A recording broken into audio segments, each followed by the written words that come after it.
Hi, and congratulations on your 2024 Nissan Kicks SR Premium. This is a great little vehicle. These are amazing on gas, feature rich, and a ton of fun to drive. We're going to go over everything that you get with this vehicle just to help you get up to speed as quickly as possible. And at the end, if you still have any questions at all, please don't hesitate to reach out. You can call, text, email, or stop into O'Regan's Nissan at 60 Baker Drive in Dartmouth, Nova Scotia. We're going to help answer any questions that you have and get you up to speed as fast as possible so that you can enjoy your vehicle. Here we go.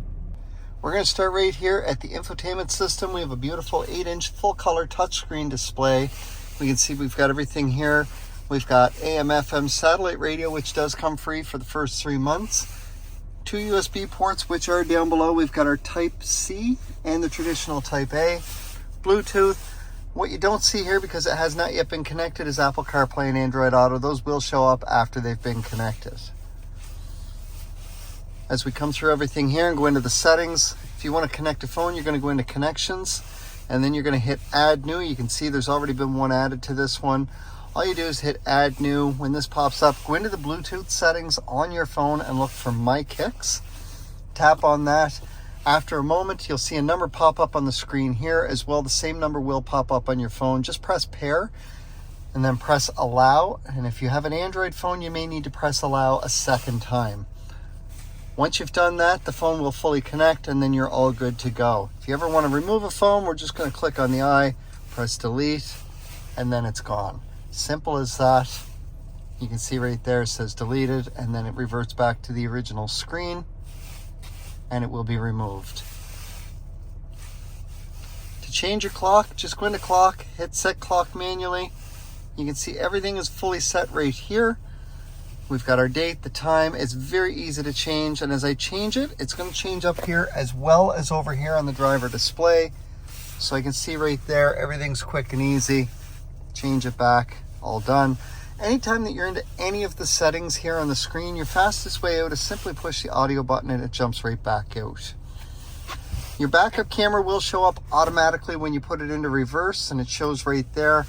With your backup camera, we have green, yellow, and red hash marks for distance indicators.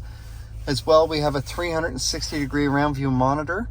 The nice thing about that is if I'm parking next to a curb and I push the camera button, it does give me a view down the passenger side of the vehicle. If I put that yellow line on the curb, I'm going to be 6 inches from the curb. I can hit it again, and now I just have a nice wide view for the backup camera, and then we move back there. Now the really neat thing is, if you're in drive, because I've already hit the camera button, if I go to drive, this is now a view out the front. So if I'm pulling into a parking spot, and there's another vehicle in the adjacent parking spot, and I want to get in close without hitting it, and I want to make sure I'm fully into my spot, this allows me to see out the front of the vehicle. This will stay on as long as I am below 10 kilometers an hour. There's 3 circumstances in which this camera will turn off while I'm in drive or park after I've hit the button here. If I hit 10 kilometers an hour, or I press the button enough to turn it off, or the camera has been on for 2 minutes, it will turn off on its own. And again, if I push the camera, I have this same view down the passenger side, and then I can turn it off like so. So some pretty neat features there. As I move down to the climate control, I've got my heated seats on the inside of the dials here. I do have a digital climate control. Normally what I tell most people is find a temperature that you are comfortable with, set it for auto, and then don't worry about it. It will automatically adjust where your airflow is going to go and how high the fan speed is going to be. It's going to get you up or down to that temperature as quickly as possible. So it will take care of everything for you. And then as you get closer to that temperature, it's going to readjust everything and then do what it has to maintain that temperature. If you want to adjust it manually, you can adjust your airflow here or put it on the windshield quickly right here. My rear defrost is right here. It does activate the heated side mirrors. Now I'm going to turn these on because there's lots of dew out on those mirrors there. My fan speed is right here. This is also my AC button. So for my AC, I'm just going to push that, but I also want to set the recycled air. That way it will get colder faster. And we can see that fan has already gone up 1 just while we're talking, just because it is trying to get me up to this temperature a little bit quicker, and then it will do what it has to just to maintain it. Down below is my parking brake. It's an electronic parking brake. To engage it, all I got to do is lift up. I can see it lights up here, and it does show me on the screen up here. To disengage it, I must have my foot on the brake, so you can see I do not currently, and if I push down on it, it tells me press the brake pedal. So with my foot on the brake, I'm going to push down, and I can see it goes away there, and the light goes away there. Now my last feature right there is auto hold, and I need to be buckled up to demonstrate this. So we're going to turn on auto hold. Now right now up on the dash, nothing shows up because I'm in park. The moment I go into drive, down here in green, I can see a little circle with the word hold. Now, I'm in drive. I'm going to take my foot off the brake and notice I am not moving. That's because my brake is held on for me. Now, the green light is still on there. I'm going to just touch the gas a little bit. I start to move. That green light turns white. Foot fully on the brake, it turns green again. And once again, I'm not moving. My brake is held in place. So we're going to go backwards again and back up into our spot. Fully turn green again. Because it has turned green, now when I shift into park, it automatically engages my parking brake for me. So if you get used to using the auto hold, and every time that you go to park it turns green, and then you shift to park, it will automatically engage your parking brake for you. Over here on our steering wheel, we've got some controls here. So my cruise is adaptive cruise control. This button here will turn on my cruise, and I can see it at the top of the screen here. This button right here is going to allow me to adjust the distance for my adaptive cruise. So by default, when you turn it on, the very first time, it's going to start at 3 car lengths plus safe distance. If I press it again, it reduces down to 2 or 1 or back up to 3. As you get comfortable with it, I encourage you, if you've never tried it, start at 3. It's going to be too much distance for most people. 2 is the comfort spot for the bulk of people. If you get really familiar with it, you might be comfortable with 1. 1 car length plus safe distance at 100 kilometers an hour is approximately 2.5 car lengths between you and the vehicle in front of you. Now, if you don't want the adaptive cruise control, you just want traditional cruise. Instead of just pushing that button and letting go, I'm going to press and hold that button, and we're going to watch that little icon. And it changes to just a dial as opposed to the dial with the car. Just the dial, as we see right there, is traditional cruise control.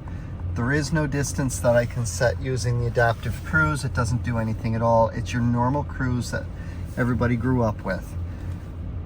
So we're going to turn that back off. My Bluetooth hands-free is right here. The phone button will allow me to answer a call or hang up. My voice button will allow me to make an outbound call. If you have your phone connected to the vehicle, especially through Apple CarPlay or Android Auto, and you press and hold that button for 2 seconds, you will get the voice recognition system from your vehicle.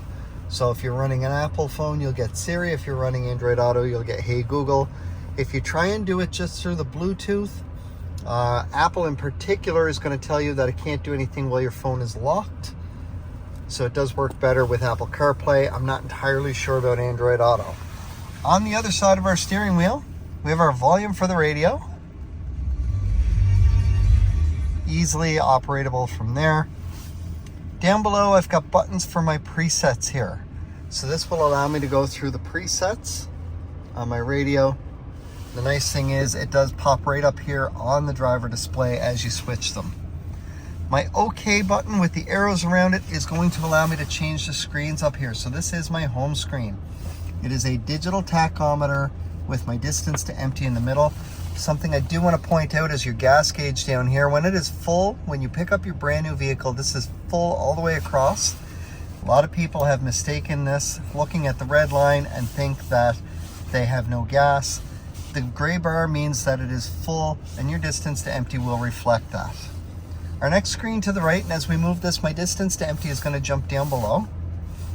This is my radio screen, and while I am on this screen, if I press my OK button, I can cycle through the different options that I have for my audio. So I have total control of everything to do with my audio from this screen right here, all with the push of a thumb while I'm driving.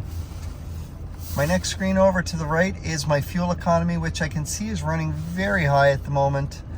It's 11.3 liters per 100 kilometers, and we're going to see why in just a minute. As we come across, I see that my safety displays have jumped from over here to over here with this screen. So this is for all the safety features that are on your vehicle, and it does have Nissan's entire safety suite. In the front, you have automatic emergency braking with forward collision warning. What this means is if the car in front of you slams on the brakes while you're driving inside the vehicle, it's going to beep on you. It's going to flash warning up on the top of the screen here. And if your foot does not get on the brake fast enough, it's going to start to apply the brakes for you to help avoid or minimize an oncoming collision. From there, the moment your foot goes on the brake, that system turns off. You're in total control of your vehicle. Your pedestrian detection works the exact same way, except it's going to happen even faster, just because the car in front of you that slammed on the brakes still has some forward momentum, while the person who walked out in front of you does not. You have lane departure warning, which your pedestrian detection and your lane departure warning are using the camera up in that housing there. Your lane departure warning is going to read the lines on either side of you, and if it sees that you're starting to drift out of your lane, it will vibrate your steering wheel to let you know that you're starting to come out of your lane. But if you signal beforehand, it does not do anything. It knows you are intentionally coming out of your lane. Your blind spot indicators are inside the vehicle. So those are LED indicators on each side on the black A-frame pillars next to your mirrors. They will light up and stay lit up a dull orange as long as part of a vehicle is in your blind spot. Now, for example, if my driver's side was lit up, and while it was lit up, I signaled to go left, that indicator is going to start to flash and it's going to beep at me inside. It's trying to tell me, have a look over my shoulder. There is something in my blind spot. Now, I do want to point out from earlier, I turned on the rear defrost. I mentioned there was a lot of dew out on the mirror, and we can see that it has cleared right up with the rear defrost on because that activates your heated side mirror. You have rear cross traffic detection. So when you put this in reverse and you start to back out of a parking spot, if there's anything coming at you from either side within approximately 2 car lengths inside your kicks, it is going to beep just to tell you, hey, hold up, there's something coming. And whatever side it's approaching from, your blind spot indicator on that side of the vehicle is going to be flashing to let you know what direction you've got something coming at you from. You can watch your mirrors or your backup camera and you'll see it go by from that direction. You also have rear sonar and rear emergency braking. So we're going to go back to the camera here. With your rear sonar, with our distance indicators, as soon as whatever is behind me gets within the green hash marks, it's going to start to beep at me. And the closer that object gets down here, the faster the beeping is going to be. If that object gets down near these red hash marks and you're still moving, it is going to fully apply the brakes. That's about 1.5 feet away from whatever's behind you. It doesn't sound wonderful, but it means that you stopped without a collision. It's going to hold you for 2 seconds before it releases that brake and you start moving again. If you continue moving, it will apply the brakes again if need be. So that is your rear emergency braking. Your only other safety feature is going to be high beam assist. So we're going to force our headlights on here. So you can see they've now come on down below there. I'm going to move my signal indicator to the high beam position, and I see a green bullet shows up right beside that. So once again, that camera up in that housing up there is going to get used to look for headlights or taillights. While you're driving along, if it does not see any headlights or taillights, right up top here, this little blue light's going to turn on to say your high beams have come on. Same light that you're used to for your high beams. But the moment that camera sees headlights or taillights, that blue light's going to turn out because your high beams just went out automatically, and they will come back on automatically when it no longer sees headlights or taillights. High beam assist is automatic high beams, and that's taking care of everything for you. So we're going to come back out of there. That's our safety suite, and for any of those safety features, it will flash on these particular items here. And as we move off of this screen, those are going to jump right back over with my park indicator over here. My next screen up is for the adaptive cruise control. So if I turn that back on, I can see the distance that I've got set there. And if I do get a car within range, it will put a picture of a car up ahead of those lines as well. The next screen up is going to be my drive computer.